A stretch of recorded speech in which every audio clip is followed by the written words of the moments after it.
الرحیم الحمد للہ وکفی وسلام علی عبادہ الذین اصطفی اما بعد اعوذ باللہ من الشیطان الرجیم بسم اللہ الرحمن الرحیم وذکر فإن الذکرى تنفع المؤمنین سبحان ربک رب العزة عما یصفون وسلام علی المرسلین والحمد للہ رب العالمین اللهم صل على سيدنا محمد وعلى آل سيدنا محمد وبارك وسلم اللهم صل على سيدنا محمد وعلى آل سيدنا محمد وبارك وسلم اللهم صل على سيدنا محمد وعلى آل سيدنا محمد وبارك وسلم۔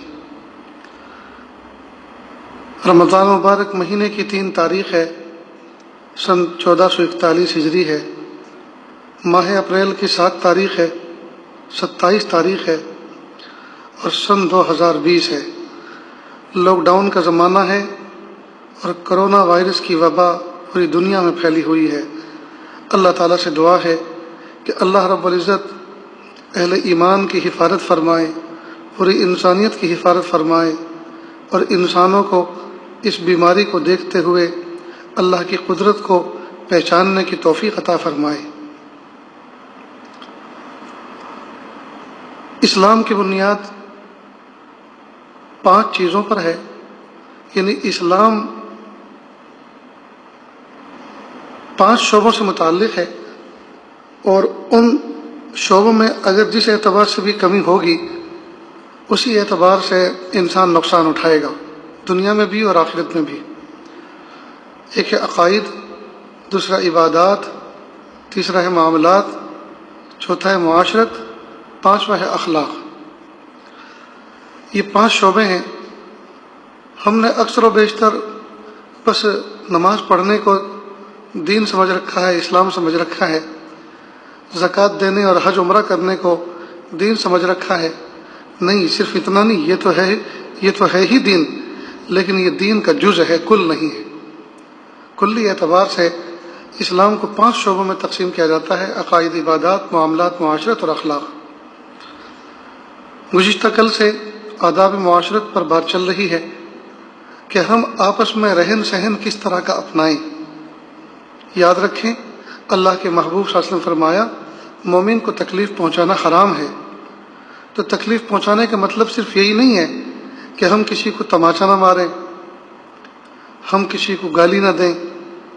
صرف تکلیف پہنچانا انہی 2 چیزوں میں منحصر نہیں ہے، بلکہ ہم اس طرح کا برتاؤ کریں جس کی وجہ سے سامنے والے کا دل دکھے، پریشان ہو، یہ بھی تکلیف ہے۔ یہ عاجز کہا کرتا ہے کہ ہم استنجا خانے میں واش روم میں گئے اور باہر نکل کر آئے اور اس کو اچھے سے صاف کر کے نہیں آئے۔ دوسرا مومن بندہ ہمارے بعد اندر گیا، اب اس نے اس گندگی کا اثر دیکھا اور بدبو محسوس کی، اب اس کو تکلیف پہنچی، یہ بھی تو حرام ہے۔ اس لیے استنجا خانے میں جائیں تو ہم استنجے سے فارغ ہو کر، اپنی طہارت سے فارغ ہو کر اتنا پانی بہا کر صاف کر کے باہر نکلیں کہ باہر سے اگر کوئی شخص اندر استعمال کرنے کے لیے ہمارے بعد جائے تو اس کو جا کر یہ محسوس ہو کہ یہ آدمی استنجا خانہ استعمال کر کے نہیں گیا، بلکہ میرے لیے صاف کر کے تیار کر کے گیا ہے۔ عام طور پہ دیکھا یہ گیا ہے، اپنے گھر میں تو ہر آدمی پتہ نہیں کس طرح سے استعمال کرتا ہے، وہ تو اپنی طبیعت پر موقوف ہے، لیکن جو پبلک یوز ہوتے ہیں جیسے مساجد کے اندر، مدارس کے اندر، خانقاہوں کے اندر، ریلوے اسٹیشنوں پر، جس میں بہت سارے لوگ جس کو استعمال کرتے ہیں، آدمی یہ سمجھتا ہے کہ بس میں نے استعمال کر لیا اور میری ضرورت پوری ہو گئی اور میری تکلیف سے میں فارغ ہو گیا، بس اتنا سوچ کے باہر نکل جاتا ہے۔ پھر وہ یہ نہیں دیکھتا کہ گندگی کا اثر باقی ہے، پانی اتنا نہیں بہایا گیا کہ وہ نجاست آگے روانہ ہو جائے، یہ اس کی وجہ سے بدبو کا اثر باقی ہے۔ ان سب چیزوں پر غور کرنا چاہیے۔ تو یہ آداب المعاشرت میں داخل ہے کہ ہم آپس میں بیہیو کس طرح کا کریں، ہم برتاؤ کس طرح کا کریں کہ ہمارے برتاؤ سے دوسروں کو تکلیف نہ پہنچے۔ حضرت تھانوی رحمۃ اللہ علیہ کی کتاب آداب المعاشرت میرے پاس ہے، اس میں سے روزانہ کچھ نہ کچھ آداب بیان کیے جاتے ہیں اور اس سے متعلق کوئی بات یاد آتی ہے، اپنا سبق سمجھ کر یہ عاجز آپ کے سامنے پیش کرتا ہے سنیں اور دل کے کانوں سے سنیں۔ حضرت فرما رہے ہیں کسی کے پاس جاؤ تو سلام سے یا کلام سے یا روبرو بیٹھنے سے غرض کسی طرح سے اس کو اپنے آنے کی خبر دو، اور بدون اطلاع کے آڑ میں ایسی جگہ مت بیٹھو کہ اس کو تمہارے آنے کی خبر بھی نہ ہو، کیونکہ شاید وہ کوئی بات ایسی کرنا چاہے جس پر تم کو مطلع نہ کرنا چاہے، تو بدون اس کی رضا کے اس کے راز پر مطلع ہونا بری بات ہے۔ اب یہ ادب ذرا لمبا ہے، اتنی بات سمجھ لیں۔ اب ہم خاموشی کے ساتھ آ کر بیٹھ گئے، اب وہ آدمی لکھ رہا تھا، مصروف تھا، آپ اس کی پشت کے پیچھے آ کے چپ چاپ بیٹھ گئے، اتنے میں اس کا فون آیا، اور فون پر اس نے مثلاً اپنی بیوی سے ہی کچھ ایسی ہنسی مذاق کی بات کرنی شروع کی۔ اب آپ اس کو بزرگ سمجھ کے آئے تھے کہ یہ بہت بڑے اللہ کے ولی ہیں، وہ اللہ کے ولی ہیں تو کیا اپنی بیوی سے مذاق نہیں کر سکتے، ہنسی مذاق نہیں کر سکتے، اس کا دل خوش نہیں کر سکتے؟ لیکن لوگ بزرگوں کے خلاف سمجھتے ہیں ان سب چیزوں کو۔ اب وہ پیچھے بیٹھ کے سن رہے ہیں اور ہاتھوں کے اشارے سے تعجب کا اظہار بھی کر رہے ہیں کہ ارے میں تو ان کو نیک سمجھ کر رہا ہوں، یہ تو دیکھو کیسی کیسی بات کر رہے ہیں، کیسی کیسی ننگی بات کر رہے ہیں۔ بھئی وہ کچھ بھی کر رہے ہیں، لیکن آپ اس طرح سے آ کے چپ چاپ بیٹھے کیوں ان کے پیچھے؟ آپ کو کھانس کر کھنکھار کر سلام کے ذریعے یا کسی بھی طرح سے آہٹ کے ذریعے سے یا روبرو آ کے بیٹھنا چاہیے، تاکہ ان کو یہ پتہ چلے کہ میرے پاس موجود ہے کوئی بندہ۔ اسی طرح ایک غلطی اور ہوتی ہے، اب جو آدمی تنہائی میں بیٹھا ہے، کئی مرتبہ اس کے پیٹ میں مثال کے طور پر گیس گردش کر رہا ہے، پیٹ میں گڑ گڑ کی آواز ہو رہی ہے۔ اب وہ جب تنہائی میں ہوتا ہے تو آدمی اس میں احتیاط نہیں کرتا کہ وہ پری جو ہے کس طرح سے خارج کرے گا، کئی مرتبہ وہ کھلے دھلے انداز سے بھی خارج کرتا ہے، اس میں آواز بھی ہو جاتی ہے۔ اب کوئی آدمی اگر پیچھے بیٹھا ہوا تو ہنسی دے گا، تو ظاہر ہے کہ آپ اس طرح سے چھپ کر کیوں بیٹھے کہ آپ اس کی اس حرکت پر مطلع ہوئے۔ اسی طرح کئی مرتبہ آدمی تنہائی میں ناک میں ہاتھ ڈالتا ہے، کان صاف کرتا ہے یا دائیں بائیں کھجلاتا ہے، تو وہ تنہائی میں اپنے آپ کو اکیلا محسوس کر کے وہ کھلے دھلے انداز سے یہ سب کام کرتا ہے۔ اب دوسرا آدمی اگر اس کو دیکھ رہا ہو تو وہ بھی برا سمجھے گا، اور اس کو پتہ چل جائے کہ مجھے اس حالت پہ کسی نے دیکھ لیا ہے تو اس کو بھی شرمندگی ہوگی۔ تو غرض یہ کہ ہم کسی کی تنہائی میں اس کے تنہائی کے راز سے واقف نہ ہوں، اس لیے ہم جب کسی سے ملاقات کے لیے جائیں تو خاموشی کے ساتھ چپ چاپ جا کے نہ بیٹھیں، بلکہ اس کو کسی طرح سے اس کے سامنے آ کر یا کسی حرکت کے ذریعے سے یا سلام کے ذریعے سے اس کو مطلع کر دینا چاہیے، باخبر کر دینا چاہیے کہ ہم یہاں آپ کے پاس آ کر بیٹھے ہیں۔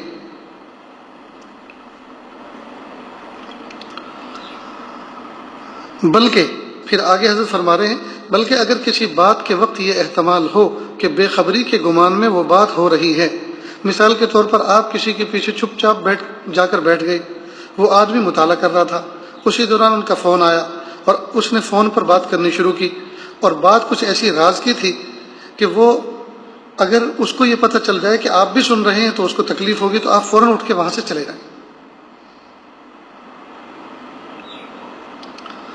تو تم فوراً وہاں سے جدا ہو جاؤ، یا اگر تم کو سوتا سمجھ کر ایسی بات کرنے لگے، مثلا آپ وہاں سو رہے ہیں اور وہ آدمی کوئی مطالعہ کر رہا ہے، پڑھ رہا ہے، اور آپ کو سویا ہوا سمجھ رہا ہے، اس دوران آپ کا فون آیا، فون پہ بات کرنی شروع کی۔ اب وہ تو یہ سمجھ کر کہ یہ سو رہے ہیں تو وہ کھلے دھلے انداز سے بات کر رہے ہیں، لیکن آپ تو جاگ رہے تھے، آنکھیں بند تھی، تو آپ ان کی باتوں پر مطلع نہ ہوں، بلکہ آپ جاگ کر یا کوئی حرکت کر کے یا کوئی ذکر ایسا سبحان اللہ الحمدللہ کہہ کر یہ ایسا اظہار کر دینا چاہیے کہ میں جاگ رہا ہوں، آپ یہ نہ سمجھیں کہ میں سو رہا ہوں۔ تو ایسی بات کرنے لگے تو فوراً اپنا بیدار ہونا ظاہر کر دو، البتہ اگر تمہارے یا کسی اور مسلمان کی ضرر کی کوئی بات ہو رہی ہو، تکلیف پہنچانے کی کوئی بات ہو رہی ہو، تو اس کو ہر طرح سن لینا درست ہے، تاکہ حفاظت نقصان سے ممکن ہو۔ سبحان اللہ، یہ حکمت ہے کہ اگر وہ آدمی آپ کو سوتا ہوا سمجھ کر آپ ہی کے خلاف کوئی ایسی بات کر رہا ہے جس سے آپ کو کوئی تکلیف پہنچائی جا سکتی ہے، یا کسی اور مومن بندے کے بارے میں کسی اور سے ایسی پلاننگ تیار کر رہا ہے کہ کسی مومن بندے کو تکلیف پہنچائے گا، تو آپ اس کو ہر طرح سے سن لیں، تاکہ آپ خود بھی بچ سکیں اور دوسرے مومن بھائی کو بھی مطلع کر دیں کہ آپ کے بارے میں ایسا غلط فیصلہ کوئی شخص کر رہا ہے۔ ایک اور ادب حضرت بیان فرما رہے ہیں، کسی ایسے شخص سے کوئی چیز مت مانگو کہ قرائن سے یقین ہو کہ وہ باوجود گرانی کے بھی انکار نہ کر سکے گا، اگرچہ یہ مانگنا بطور قرض یا عاریت ہی کے ہو۔ البتہ اگر یہ یقین ہو کہ اس کو گرانی ہی نہ ہوگی، یا اگر گرانی ہوئی تو یہ آزادی سے عذر کر دے گا تو مضائقہ نہیں، کوئی حرج نہیں، پھر مانگ لیں۔ اور یہی تفصیل ہے کسی کام بتلانے میں، یعنی کسی بچے کو، کسی جوان کو، کسی دوست کو آپ کوئی کام بتلانا چاہ رہے ہیں اور آپ کو یہ پتہ ہے کہ یہ منع نہیں کرے گا لیکن اس کو تکلیف ہوگی تو پھر نہ بتلائیں۔ یا اگر یہ یقین ہو کہ نہیں، اگر اس کو تکلیف ہوگی تو یہ ایسا کھلا آدمی ہے کہ منہ سے کہہ دے گا کہ بھائی میں نہیں کام کر سکتا۔ اسی طرح کوئی فرمائش کرنے میں، کسی کی سفارش کرنے میں، اس میں آج کل بہت کچھ شامل ہے۔ یعنی یہی بات کسی ایسے آدمی سے کہ جس سے آپ کوئی سفارش کروانا چاہ رہے ہیں، تو اگر آپ کو یہ محسوس ہو رہا ہے کہ یہ منع تو نہیں کرے گا لیکن ان کو سفارش کرنے میں تکلیف ہوگی، تو آپ ایسے آدمی سے سفارش کی درخواست نہ کریں۔ یا اگر یقین ہو کہ نہیں، اگر میں اس سے درخواست کروں گا تو یہ ایسا کھلا آدمی ہے کہ اگر اس سے سفارش نہیں ہو سکے گی تو منع کر دے گا کہ نہیں بھائی کوئی اور کام ہو تو بتاؤ، اس آدمی سے میں بات نہیں کر سکتا۔ اب آج کل کئی مرتبہ ہر آدمی اپنے دروازے پہ بائک رکھتا ہے، کار رکھتا ہے اپنی ضرورت کے لیے، تو دوسرا آدمی ایک دم آتا ہے اور کہتا ہے بھائی مجھے آپ کی گاڑی چاہیے۔ اب نہ تو اس کو اس بات کا احساس کہ یہ جو گاڑی اس نے رکھی ہے روزانہ اسی گاڑی کے ذریعے سے یہ سفر کر کے شہر میں جاتا ہے، اپنے جاب شاپ پر جاتا ہے، اپنے آفس پر جاتا ہے، اپنی دکان کھولتا ہے، نہ تو اس بات کا احساس کرتا ہے کہ بھائی آج یہ کیا کرے گا، بس اس کو تو جاتے کے ساتھ ہی مانگنے سے مطلب۔ تو یہ بات اچھی نہیں ہے کہ اس طرح سے جاتے کے ساتھ ہی آدمی کسی سے کہے کہ مجھے اپنی گاڑی دے دو، حالانکہ وہ گاڑی ہمیشہ کے لیے نہیں مانگ رہا، عاریت ہی کے طور پہ مانگ رہا ہے، قرض ہی کے طور پہ مانگ رہا ہے، لیکن سامنے والے کی ضرورت، مصلحت اور اس کی مصلحت کو تو پہچانے۔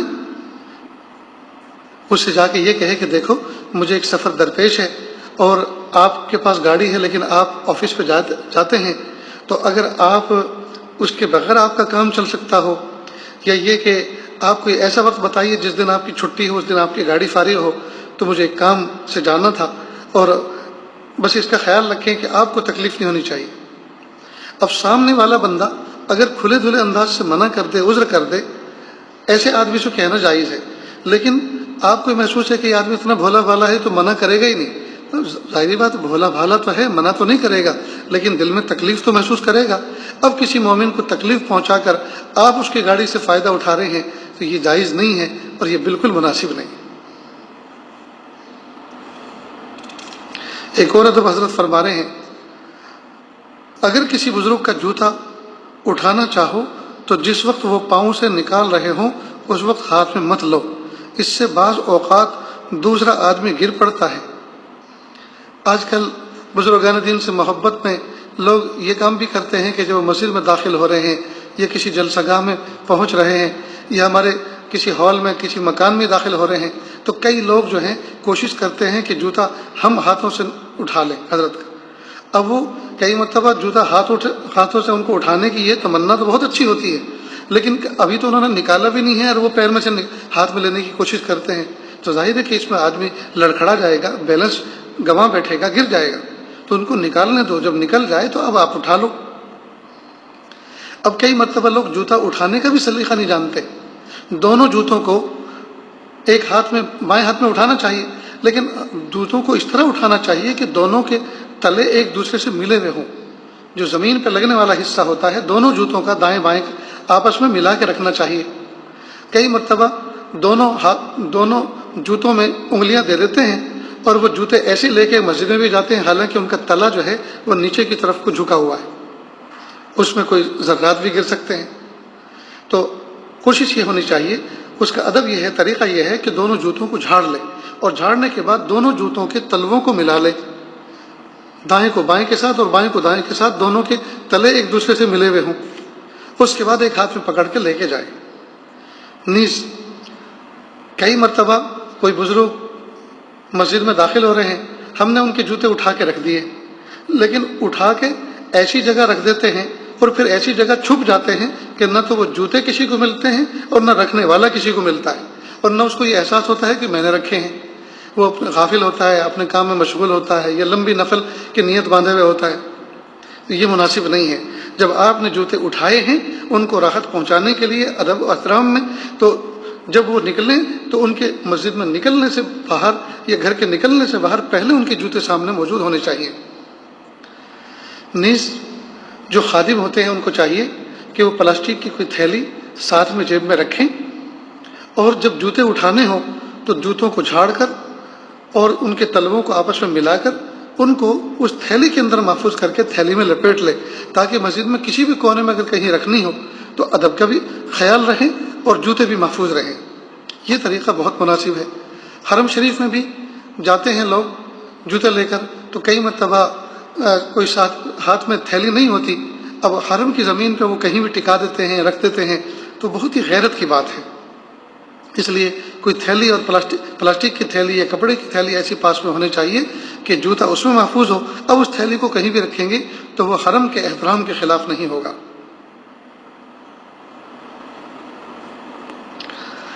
ایک اور ادب حضرت فرما رہے ہیں، بعض اوقات بعض خدمت دوسرے سے لینا پسند نہیں ہوتا،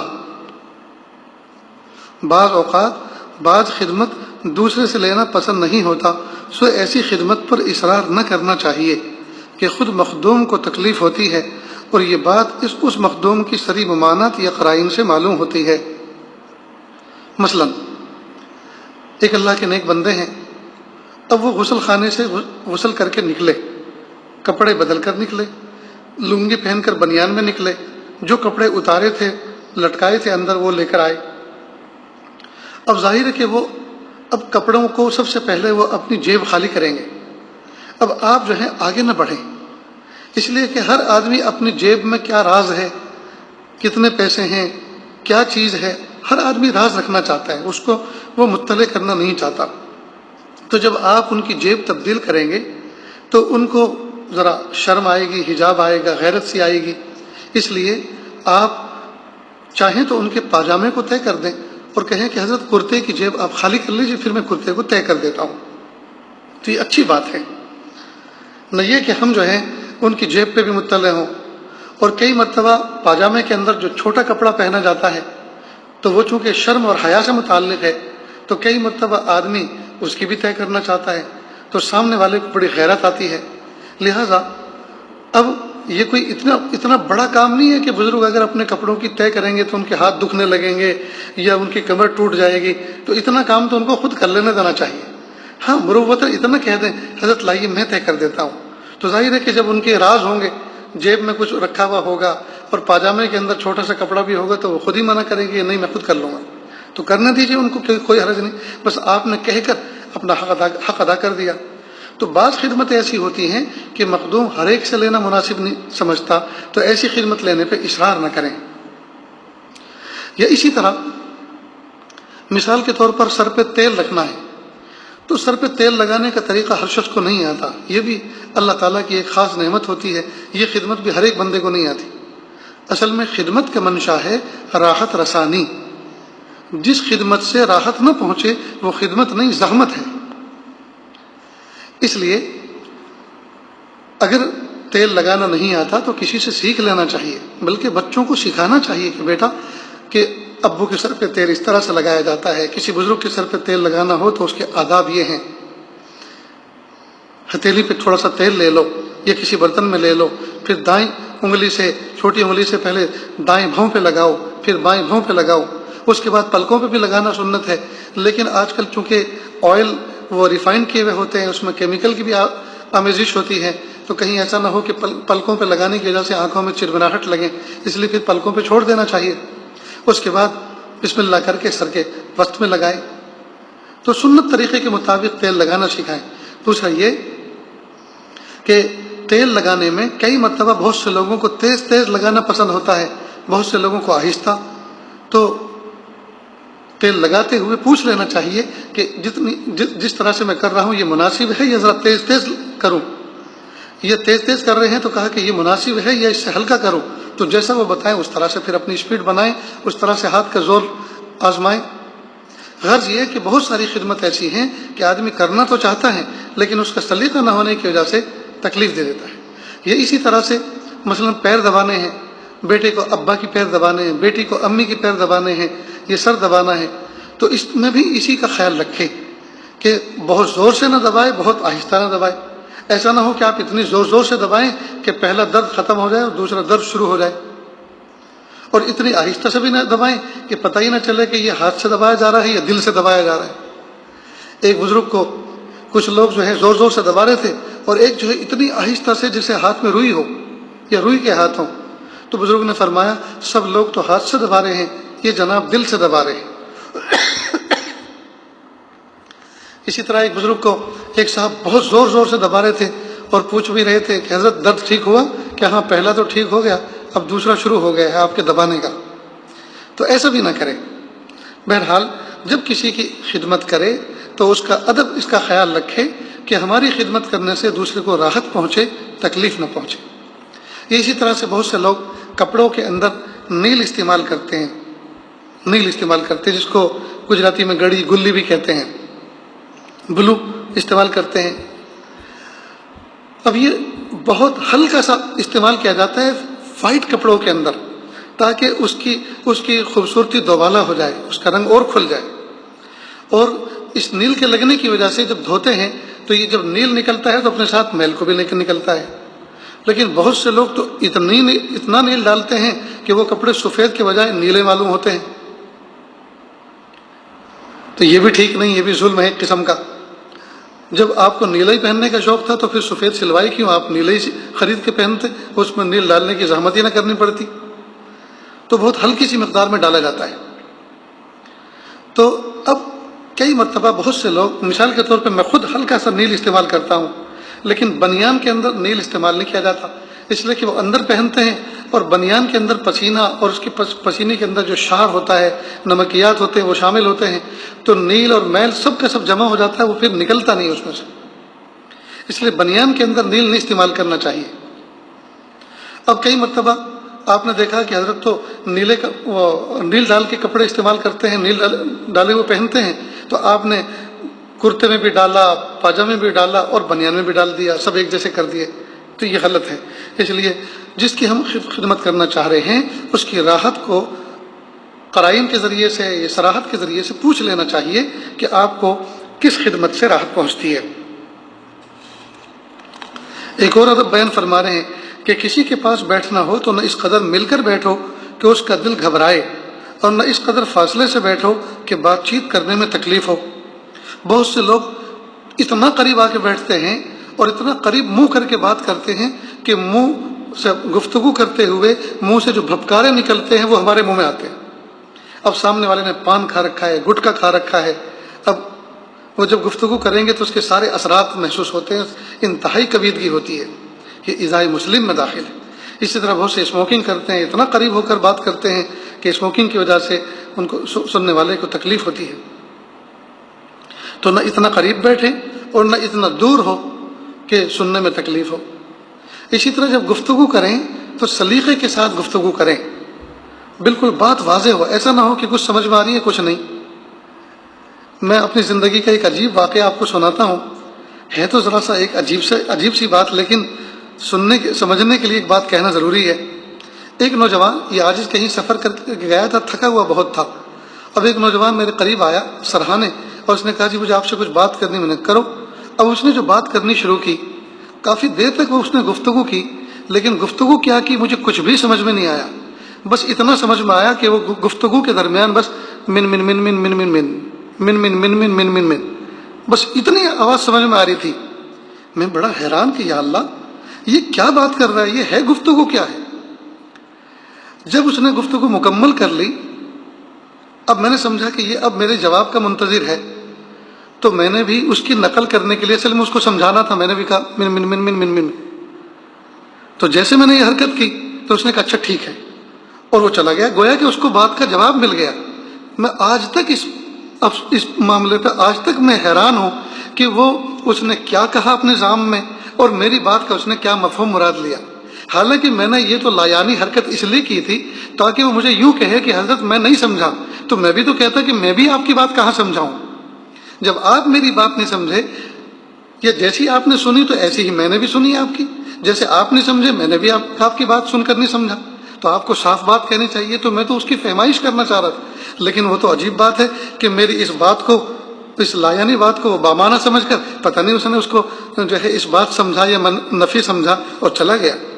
بہرحال بڑی حیرانگی ہوتی ہے کہ وہ بہت سے لوگ گفتگو ایسی عجیب و غریب کرتے ہیں کہ سامنے والے کو پتہ بھی نہیں چلتا۔